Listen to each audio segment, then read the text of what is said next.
항상 대한민국에 정확하고 빠른 소식을 알리기 위한 시스코크입니다. 구독과 좋아요는 영상 제작에 큰 힘이 됩니다. 세계 최강의 전투기는 F-22와 F-35 스텔스 전투기라는 건 누구도 부정하지 않는 사실인데요.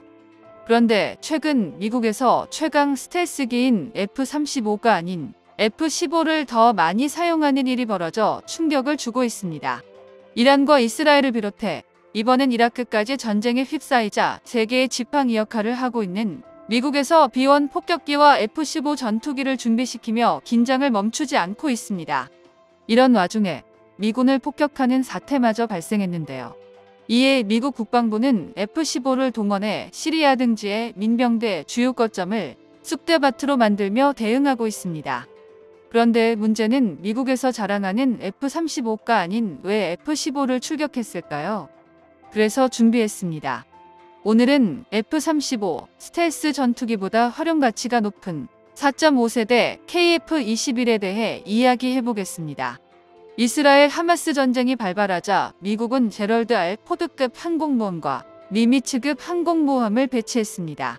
언제든 중동을 폭격할 수 있도록 F-35C의 출격 대기 명령을 내렸는데요. 스텔스기라는 측면에서 F-35의 전략성은 의심할 여지가 없습니다. 당장 대한민국만 봐도 F-35를 킬체인의 구심점으로 두고 있을 정도입니다. 킬체인은 우리가 북핵 위기에 대응하기 위해 KAMD와 함께 구축한 선제 타격 체제를 말하는데요. 이를 위한 가장 기본적인 조건은 도발 위험 발생 시 최대 30분, 최소 10분 이내에 목표물을 타격할 수 있는 타격 체계입니다. KAMD가 적의 도발, 다시 말해 핵미사일 등이 대한민국을 향해 날아오는 중간 단계에서 요격을 위한 것이고, KMPR이 희격 후 대량의 응징과 보복을 위한 것인 반면 킬체인은 선제 대응으로 공격 행위 자체를 사전에 차단하는 것이기 때문에 다른 무엇보다 빠른 대응이 중요합니다. 우리가 F-35를 킬체인의 핵심으로 두고 있는 이유도 바로 여기에 있는데요. F-35A는 레이더에 탐지되지 않는 스텔스 기능을 갖춰 유사시 북한 지역의 은밀히 침투의 핵심 표적을 타격할 수 있습니다. 또 전자전 수행 능력 등 통합 항전 시스템을 보유하고 있는 데다 최고 속도 마하 1.6으로 전투 반경 1000km의 준수한 전투 능력을 갖추고 있습니다. 그렇다 보니 마치 F-35A만이 적진을 타격할 수 있는 유일한 전투기처럼 알려져 있는데요. 하지만 이는 스텔스기뿐만이 아니라 고성능 4.5세대 전투기도 충분히 가능한 일입니다. 일례로 대한민국 역시 상황 발생 시 2분 내에 현무투로 적의 전략 거점을 타격하고 10분 이내 평양에 도착한 F-15K가 공습을 가한다는 시나리오를 구상하고 있습니다. 여기에 F-35를 동원하지 않는 이유는 간단한데요. 선제 대응에는 F-35A보다 F-15K가 한 수이기 때문입니다. F-15K는 대형 기종임에도 최대 속력은 마하 2.5를 넘고 순항 속력도 마하 1.2에 육박합니다. 전투 반경 역시 최대 1967km에 이르러 한반도는 물론 대만까지 작전 범위에 포함할 수 있습니다. 심지어 이는 CFT와 외부 연료 탱크까지 탑재하면 편도 기준 5,500km까지 확장되는데요. F-15K로 인도네시아까지 가능하므로 그야말로 대륙간 작전을 수행할 수 있는 셈입니다. 당면한 우리 적이 눈앞에 북한뿐이면 문제가 없을 건데요. 하지만 중국이 남중국해를 둘러싼 필리핀, 인도네시아 그리고 대만과 중국의 분쟁 상황을 떠올리면 되려 필수적인 능력입니다. 우리가 남중국해 분쟁에 휘둘릴 필요는 없지만 중국 전역을 타격할 수 있는 전투기를 보유했다는 건 그 자체만으로도 전략적 요소나 마찬가지입니다. 더군다나 F-15K의 차기 개량 목표인 F-15EX의 경우 280km 이상 거리에서 적전투기를 탐지할 수 있는 A사 레이더 등 5세대 전투기급 최신 항공 전자장비도 갖췄는데요. 그렇기에 F-35를 비롯해 AI 기반 6세대 전투기까지 개발되고 있는 상황에서도 미 공군은 정지되었던 생산 라인까지 부활시켜 F-15EX를 추가 도입하고 있는 실정입니다. 이처럼 F-35와 F-15는 편의상 5세대와 4.5세대로 나뉘어 분서로 담당해야 하는 작전 영역이 전혀 다른데요.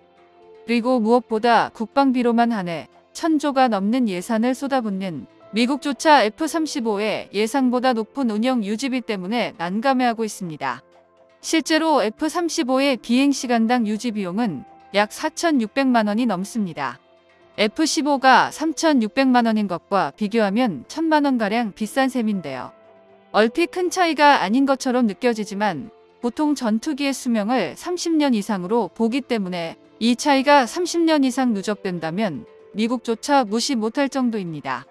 또한 공중우세기로 설계된 F-15는 남다른 폭장량과 기동성을 앞세워 대부분의 작전에서 F-35보다 유리한데요. 최신형인 F-15EX 기준으로 최대 무장탑재량이 13.4톤에 달하기 때문입니다. 직전 개량형인 대한민국에게 F-15K가 11톤의 폭장량으로도 폭격기 임무를 대신 수행했음을 생각하면 F-15EX에 왜 미사일 캐리어라는 별명이 붙었는지 이해가 가는데요. F-15EX는 무게가 2.3톤에 달하는 GBU-28 벙커버스터를 포함 항공폭탄과 공대지 미사일 24발을 탑재할 수 있습니다. 이를 공대공 무장으로 전환할 시 22발에 달하는 공대공 미사일을 탑재할 수 있는데 이는 평균적인 전투기의 무장보다 2.5배 많은 수준입니다.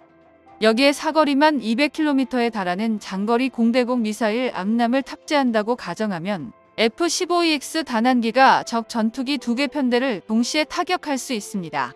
4.5세대 전투기에 KF-21이 나아가야 할 방향도 F-35가 아니라 F-15에 좀 더 근접해 있는데요. F-35A의 최대 무장 탑재량은 F-15EX의 50% 수준인 8.1톤 내외에 불과합니다. 스텔스 성능을 유지하기 위해 무장 탑재를 상당 부분 줄일 수밖에 없는데요. 도입 비율이 늘어나면서 F-35 운용의 어려움도 속속들이 드러나고 있습니다. 그렇기에 최신형의 4.5세대 KF-21이 국제 무대에서 주목받고 있는데요. KF-21은 소형기체이다 보니 슈퍼크루즈 기능은 마하 1.2가 한계지만 순간 최대 속력은 마하 1.8을 웃돕니다. 게다가 공군의 강력한 주장으로 쌍발 엔진을 탑재한 덕에 1100km 이상의 전투 행동 반경을 보유하게 되었는데요. 여기에 자체 개발한 A사 레이더와 전자전 장비를 탑재해 다양한 작전 영역에 대응할 수 있습니다. 현재까지 공개된 정보에 따르면 무장 탑재량이 7.7톤 내외로 알려졌는데요.